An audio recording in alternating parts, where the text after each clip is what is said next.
গরমকালে যেরকম হালকা পাতলা খেতে ভালো লাগে, শীতকালে কিন্তু একদমই পোষায় না। তখন মনে হবে যতটা কষা কষা ঝাল ঝাল জিনিস পাওয়া যায় তাই ভালো।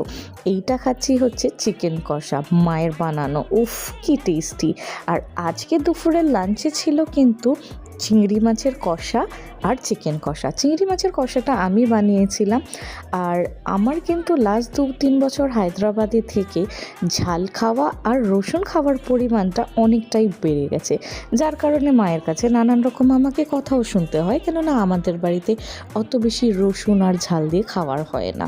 তো আমি একমাত্র রসুন পাগলা মানুষ আমার বাড়িতে, যার কারণে আমি কষা কষা করে এই চিংড়ি মাছটাকে বানিয়েছি। মানে বেশ ঝাল ছিল, আর পাতে তো নুন, লেবু, লঙ্কা আর তার সাথে একটু পেঁয়াজ আছেই। আর এইটা খাওয়া শেষ করার পরেই খেলাম হচ্ছে চিকেন কষা। উফ, লাঞ্চটা না খেয়ে দিয়ে একদম জমে গেল।